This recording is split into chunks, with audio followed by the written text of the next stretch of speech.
আলাইকুম। কোরআন বাংলা চ্যানেলে আপনাদের মোবারকবাদ জানাচ্ছি। আসুন মৃত্যু সম্বন্ধে আমরা কিছু জানি।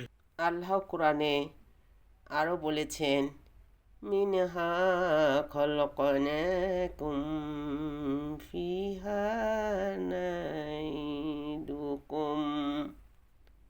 ওয়া মিনহা নাখরিজুকুম তারাতুল উখরা। তোমাদেরকে মাটি থেকে সৃষ্টি করেছি, পুনরায় মাটিতেই ফিরিয়ে আনব এবং তা থেকেই তোমাদেরকে পুনরুত্থান করব। সূরা তাহা ৫৫ নম্বর আয়াত। মাটির সন্তানকে আবার মাটিতে মিশে যেতে হবে। কোটিপতি ও লাখপতিকেও মাত্র কয়েক টাকা সাদা কাফনের কাপড়ে ঢেকে দাফন করা হবে। তাই অর্থ সম্পদের প্রাচুর্য যেন কাউকে মৃত্যু থেকে ভুলিয়ে না রাখে। এ প্রসঙ্গে আল্লাহ আরও বলেছেন, ওয়ামা হায়াতিদ দুনিয়া ইল্লা মাতাউন গুরুর। দুনিয়ার জীবন হচ্ছে ধোঁকার উপকরণ। সূরা আল হাদিদ ২০ নম্বর আয়াত।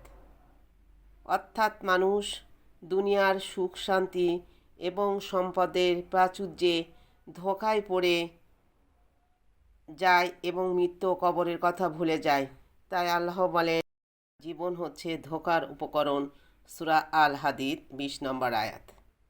অর্থাৎ মানুষ দুনিয়ার সুখ শান্তি এবং সম্পদের প্রাচুর্যে ধোঁকায় পড়ে যায় এবং মৃত্যু কবরের কথা ভুলে যায়। তাই আল্লাহ বলেন সূরা মুহাম্মাদে দেখেন, ইন্নামাল হায়াতিদ দুনিয়া